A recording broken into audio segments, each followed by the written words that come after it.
So this, I think, was the context, right? So I think it came back to this donation that we got from Hiram Abific, which is, why do you do it? Why get up? Why keep fighting?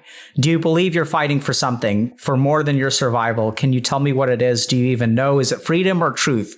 Perhaps peace, illusions, or temporary constructs?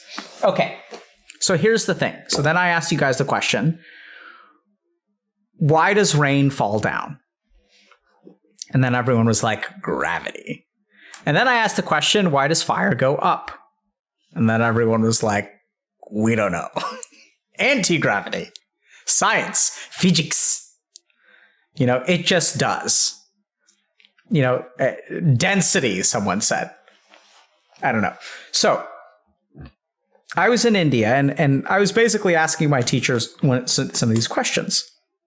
And it's like, why does this happen to us?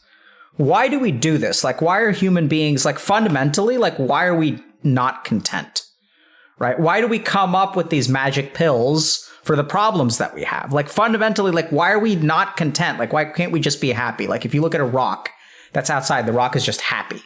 Is this just a consequence of consciousness? And so what my teacher said, and this is the funny thing about, meditation teachers and ashrams, is like, some of them really don't know science, but they like kind of talk like they know science. So then he asked me, where does all water end up? And where does all fire end up? It's funny. So eventually it was sort of like all water winds up in the ocean. And the scientist in me was like, not really, because it also ends up in the clouds. Like, the whole point is that it's a cycle, and it's like, you get evaporation, then you get clouds, then you get rainfall. Rainfall ends up in rivers, and rivers ends up in the ocean. And then he's like, where does all fire end up? I was like, I don't know. It just like kind of burns, right? There's combustion, and then you like produce like carbon dioxide and carbon monoxide and things like that. And he was like, it ends up in the sun. And I was like, what the fuck are you doing? So I was like, okay, whatever. And so then his point was this, that all fire points towards the sun and all water goes towards the ocean.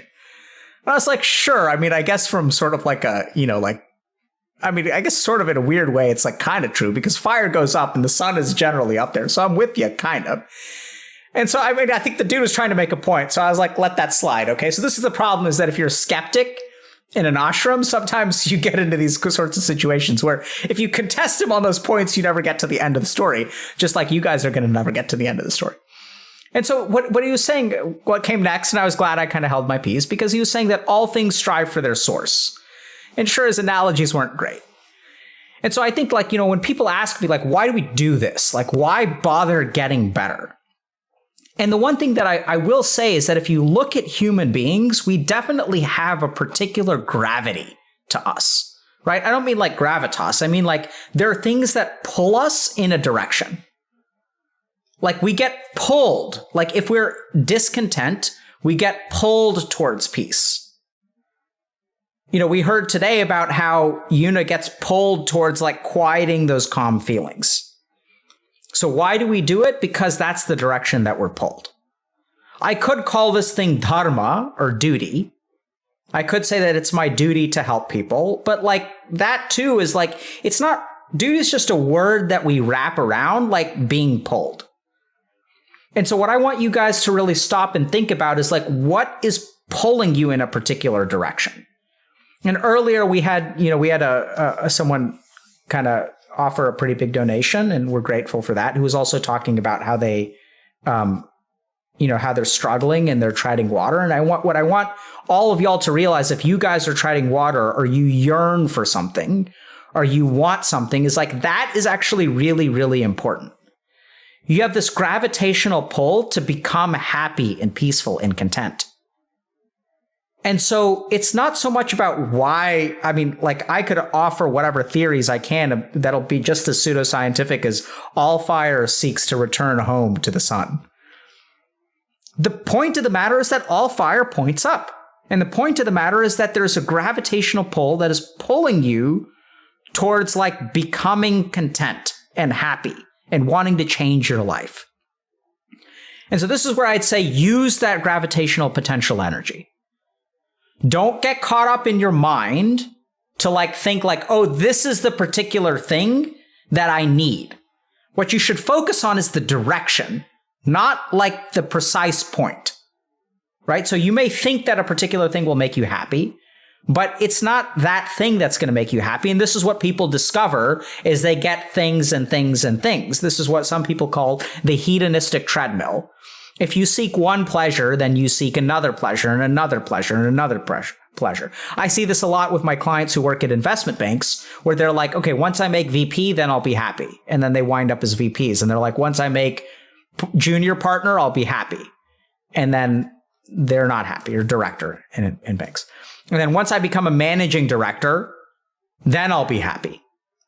And then like what these people don't realize is that there's like one person from each of these positions who comes to my office every week, including the managing directors. They're at the top of the food chain. And they look around at their life and they've got 2 divorces behind them and they're like not happy. And so like there is no particular thing that if you get that thing, it's going to make you happy. There's certainly a lot of happiness to be found through achievement, through relationships, through gaming even. But at the end of the day, what you guys really need to move towards is like just move in the direction that you want to go and don't get particularly caught up in like a particular magical pill or solution. If I do this, then my entire life will change. And I've seen this too, and like there's certainly progress to be made. But I see it in all kinds of clients and all kinds of people, because at the end of the day, if you listen to Buddha, you know, he says that happiness comes from within. And that's not like, I know it's become like a new age yoga calendar, like Instagram kind of like thing that people like posting like, oh, happiness comes from within, man. So that's why you should buy these $120 Lululemon pants, because happiness comes from within. Yeah. Subscribe, like, follow us on Twitter. If you want happiness from within, use more social media, bro. Yeah. Give us donations, man. Come to my retreat, bro. Order my merch, bro, because happiness comes from within. We have this really great t-shirt that says happiness comes from within. Yeah. And so what we recommend people do is they chop it up into little pieces with scissors and make it into a stew and then eat it, because then the happiness is on the inside. Right? Like we say that so much, but we don't recognize what it means. What it actually means is that like it is the way that you view the world that matters the most. And so if you're getting caught up, like move in the direction that you need to go in, and don't get particularly attached to some thing that is in that direction. So if I'm hungry, like I need to eat something, not eat precisely the food that I'm craving. And so you guys should do that for yourselves as well in terms of taking care of yourself. If there's a part of you that wakes up in the morning and is like, I need to be in more shape than I am. I want to look better. And then what happens is you attach yourself to a particular fantasy. I want to look like that. Don't follow the fantasy, move in the direction. So it's not about having like, you know, being one of these generic dudes who's on The Bachelor. It's like about being a little bit better than you were the day before. And so exercise a little bit, eat a little bit healthier, eat a piece of fruit, drink water instead of soda. Like take one little thing and do that thing. Move in the direction that you're going, but don't get caught up in a particular goal. I'm only going to go to college if I can go to Harvard, and nothing else is worth it. Right? I'm only going to go to the gym. Like I'm going to start going to the gym once I'm in shape so I don't embarrass myself. It's like, I know exactly how those people feel because that's how I feel. I have those thoughts, but it's like completely missing the point. Just like think about that thought process for a second. You know, it's like, I'm going to go to the gym once I'm in shape. Like what the, you know, like this is the only thing that's going to work for me. Like you attach yourselves to this particular hope and you go towards it, but just get help. Move in the direction that your gravitation is pulling you. Head towards the source. Do something, anything in the right direction. And that is how you wind up in the right place. You don't start from, you know, the beginning and see a particular point because you don't know what's going to work from you at the very beginning of the journey. This is something that is called the planning fallacy, which is that we make plans at the beginning, which is when we have the least information, and therefore our plans are actually objectively the worst plans that they'll ever be, is at the very beginning. But this is what we do. We attach ourselves to a goal, and we say, oh, this is what I need to be happy. But what do you know? Like, you're not, like, you haven't started that journey. Move in the right direction. Take one step forward and let go of what's going to happen. I was psyched today because I had a great meditation for Yuna. I was like, this is going to be perfect. This is what I studied meditation for, because she has this problem and I have the perfect meditation for her. And then life taught me the same lesson over and over and over again, because this is what I've noticed happens to me. The more perfect of an answer I have, I even said her, I said, I have an answer for you. You guys notice that? I don't usually say that. So I've noticed that when I feel like, I've just noticed this weird pattern in my own life, that when I think I know something and I'm like, now the wisdom of Dr. K will transform you, life comes and just bitch slaps me. And it's like, Dr. K, get back in your place. Listen to what they're saying, because they don't seem to be ready for it yet. And it's like, okay, fine.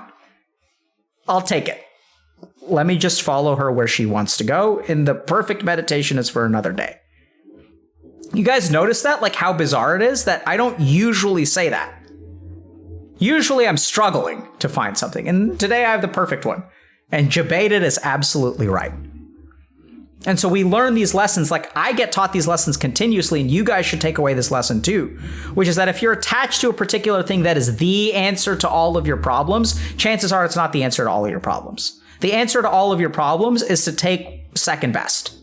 Get the silver medal every single time, or even the bronze. Like, who's complaining? Just go for it. Right? Okay, so that was the story.